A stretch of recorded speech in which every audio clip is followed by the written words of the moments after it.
Today's video is about cooking what I grow or preserve.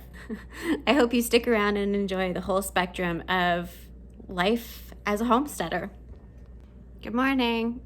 In today's video, it's a little bit different than what I've been doing or posting lately. I had noticed that there's been some announcements. I'm just hearing it through watching other social media platforms and influencers talk about food preservation and growing your food and preparedness not out of fear, but out of responsibility. And so I've been really, I wanted to just slow down today and take a moment to appreciate that I do have some life skills that some of you may not have. And so today in this video, it's more about taking food that I have grown, made, preserved, and using it in the day-to-day. This is how I live my life every day. This is normal for me, and it's a little bit slower paced than what many people are used to or seeing come from me, but I hope that this is a refreshing video for you that you can enjoy and maybe be inspired. So in this video, you're gonna see me do some cooking. I'm making ugly pancakes, and they're ugly on purpose. And then I'm also going to cook dinner from what I harvest out of the garden, and I only actually bought one thing. One of the fresh ingredients was purchased for this. The rest of it was homegrown and home preserved. So I hope you stick around and enjoy. We're making ugly pancakes, and to make these I need 3 cups of flour. So I use 2 cups of white flour and 1 cup of whole wheat flour. To that I'm adding 1 heaping tablespoon of baking powder into the flour. I'm also adding a ½ teaspoon of pink salt, Himalayan salt, to the flour. And I'm adding 2 tablespoons of cane sugar. This is organic cane sugar. I'm adding 2 eggs into this mixture. These are free-range, grass-raised eggs from our hens, just picked, just fresh, right out of the coop. And I just need 2 of those. I'm saving the eggshells because those go back into the garden. And basically, I'm adding about a quarter of a cup, of butter, melted butter, and 1 cup of milk. And I'm just whisking that up. Because I'm using whole wheat flour, I like to add water. I just basically added water into my measuring container that I had the milk in, and I'm just rinsing it out and adding it in. I got it a little bit thinner than I would like, but it worked out okay, and just whisked it until it was smooth. On my griddle, I am melting some butter. Now these are ugly pancakes. The reason I'm making ugly pancakes is these are going to be food preps for my son. So every morning he likes to grab something out of the freezer and put it in the air fryer to heat it up on reheat. And the trays, they don't fit nicely to have a round pancake, and that's his favorite, is pancakes. So I wanted to make these to fit in the shape of the air fryer tray, which meant that they needed to be portioned, but they needed to be square or rectangular. So I made these this way intentionally, and that's why they're called ugly pancakes. It works so good, and it just, trust me, it works awesome for us. What I'm adding into these pancakes is not blueberries. These were homegrown service berries. We call them Saskatoon berries, but I know where many of you live, you call them service berries. I preserved these last year, and our tree is coming into bloom, and so hopefully we're going to have a flush of these here soon. So I wanted to use some of these up out of the freezer. See how they got all ugly? They ran together. This is intentional. So basically I'm just separating them so they cook evenly, and they will fit better into those trays, this shape. It takes a little bit of patience to make ugly pancakes. It's harder than you think it is. What I will do with these is I will put them into Ziploc bags, and Chaz will just pull them out and reheat them as he needs them. They'll be in the freezer. So once it's all bubbly around it, the outside and stuff, I always flip it when it's at that stage. And these are quite fluffy. It's hard to tell in the video, but they are really a fluffy, light fluffy pancake. They're a bit denser because I use the whole wheat flour, but they are still pretty fluffy. And my whole wheat flour was actually frozen. I preserve my whole wheat flour in the freezer in smaller bags that will, like a 2-liter bag, so I can fill my canister. But they were delicious. They look so good. I just put some maple syrup on it and gave it to Chaz to give it a shot at a taste test. Let's see what he says.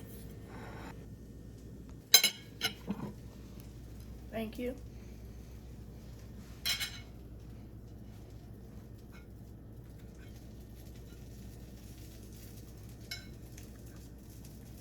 They're good.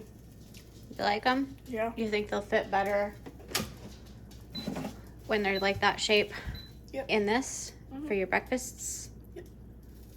Cool. Thank you. This is a pretty big batch, so I made him enough pancakes to get him through the next 10 days or so. They smell so good. I would always prefer Saskatoon over blueberry. After breakfast, we planted a lot of astilbes in the flower farm. These are gorgeous cut flowers, and we lined the whole side of the greenhouse. My hands are dirty. Good job, Chaz. Thank you. Chaz pulled weeds while I planted up a storm. It got really late, and because Chaz had baseball practice, and so dinner was an afterthought. And I decided to go rummage and see what I have growing. And here we have some radishes. I don't remember the variety of radishes. If I can find the packet, I will post it. But they were just some old seeds that I had popped in here. I grabbed some lettuce. I was planning to make salads for lunch, but for today, like the next day, which is today. And I wanted to use up some of this romaine lettuce, but I didn't end up using it in this video. But it was still a nice little harvest, to say the least. I did notice my spinach was starting to bolt. Some of the earlier varieties were bolting, and at this point they're not really good to eat. So I decided, since we're having chicken, let's make a little offering to those little chickens and give them a treat.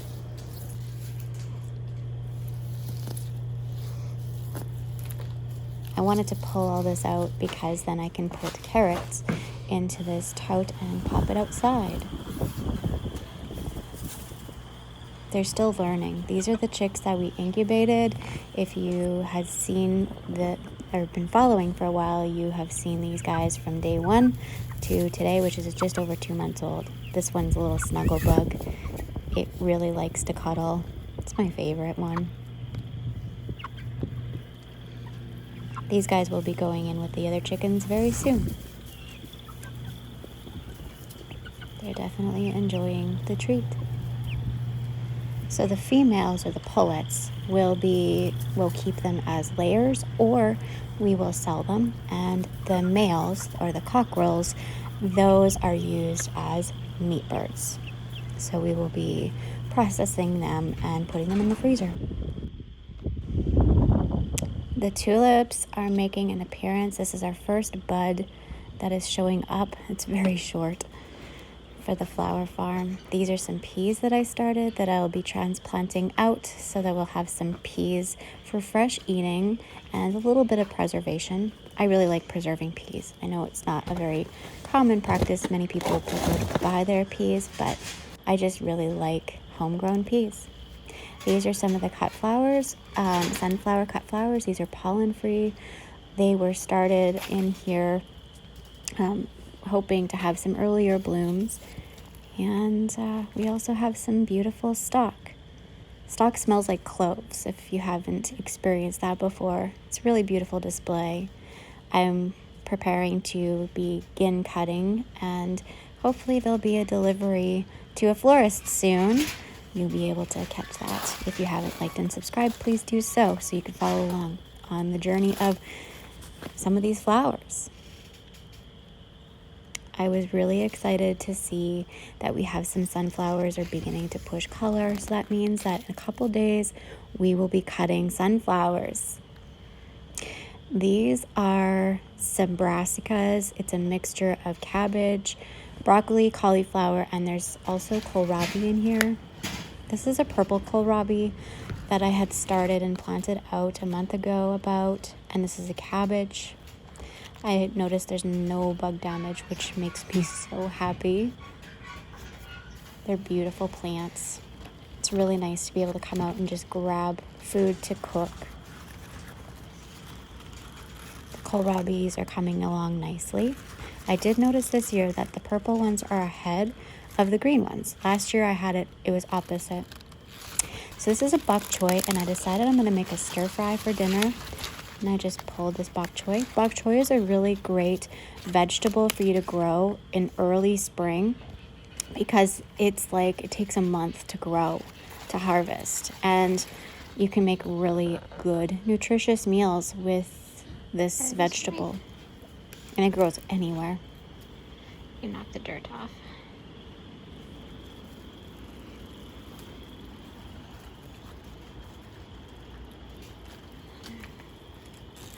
Hold it tight.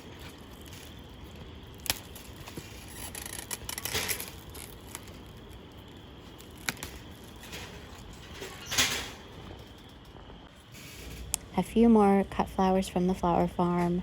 These are also stock. They're called hotcake stock. And some Dusty Miller. I just love the color of these. They're so pretty. Cannot wait to see the whole farm in bloom. These are my beds outside. My raspberries and strawberries overwintered and are coming back very strong. I noticed asparagus in there too. Chaz was putting the horses away. We have them separated. Bailey has a lung condition she's being treated for. This is Bailey. She was happy to go, but made her cough and wheeze a little bit. So if you hear her coughing, you'll know what's going on.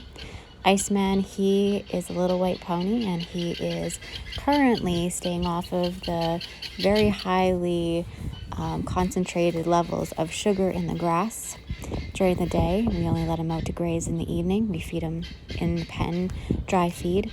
And this is Coconut. He thinks he loves me. He's a beautiful, beautiful horse.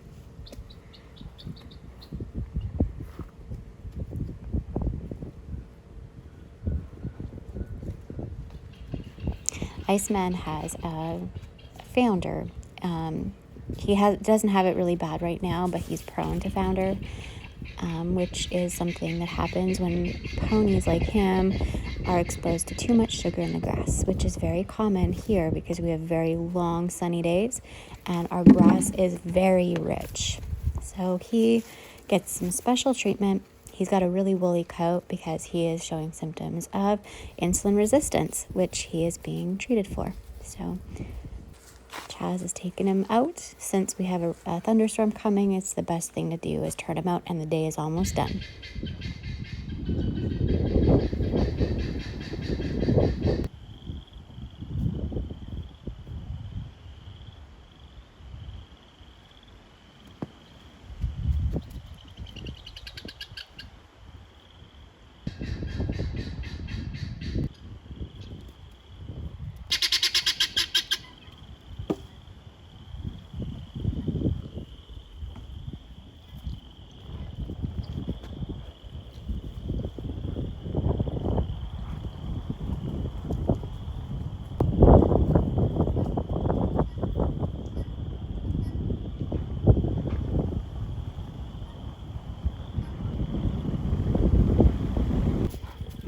And these two brats, they play all the time.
The only fresh ingredient that I purchased was the broccoli because my broccoli was not ready. So I had this extra crown of broccoli in the fridge, and I just chopped up onion, the green onion tops that we topped out of the greenhouse. I chopped up the bok choy. I chopped up the radishes, minced some garlic up, and decided to clean up for the chicken. My favorite way to utilize chickens is to debone them. So I like the thigh meat deboned, and I like to freeze the thigh meat and the breast meat, and then the drums, also the wings. And then the rest of it just goes straight into a stock pot to make broth. And I find that that's the most efficient way for me to use a chicken in my kitchen and in my pantry. I used 2 chicken thighs to make this. I put the rest back into the fridge.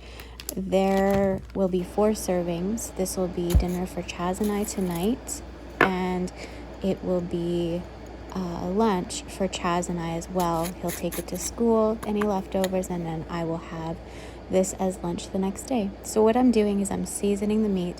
I put in granulated onion and granulated garlic, more garlic than onion, salt and pepper, and I add some cornstarch and just give it a little mix in.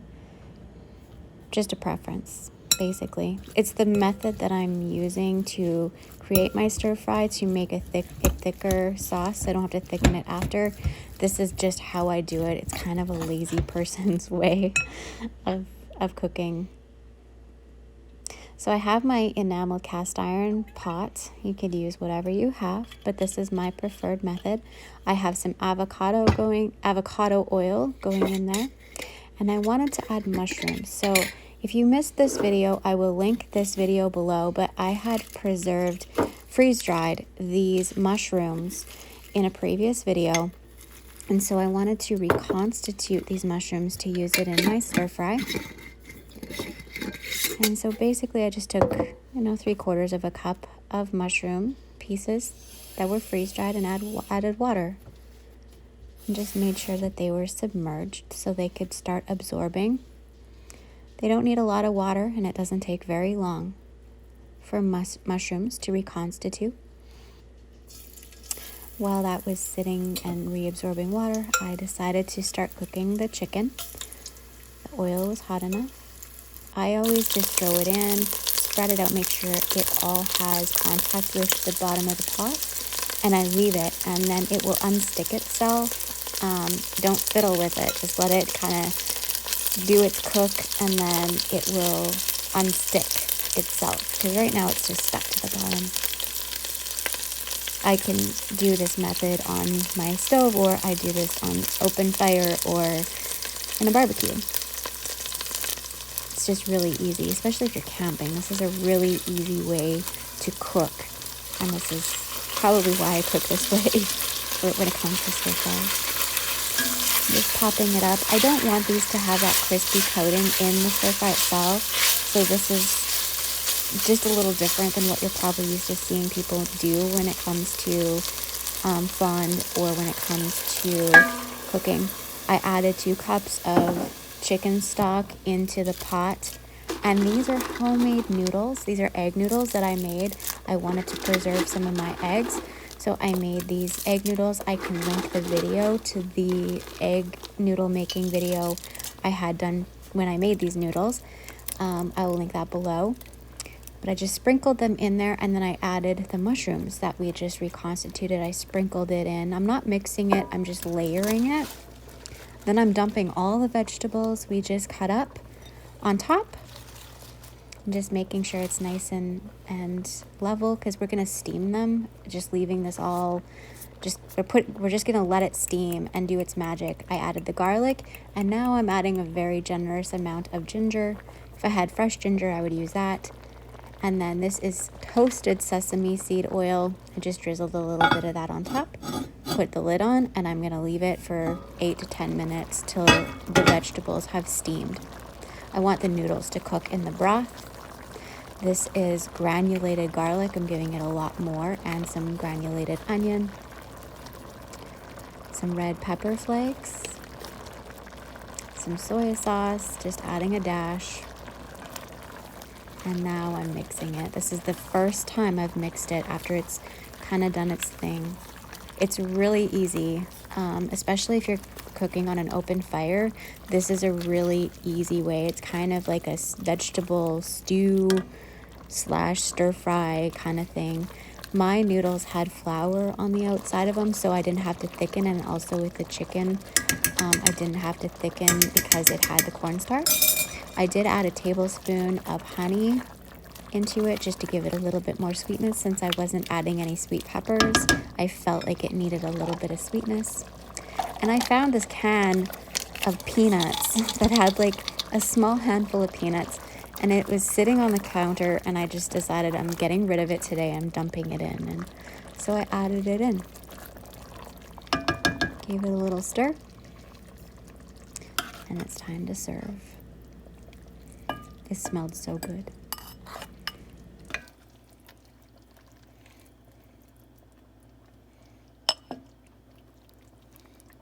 Chaz.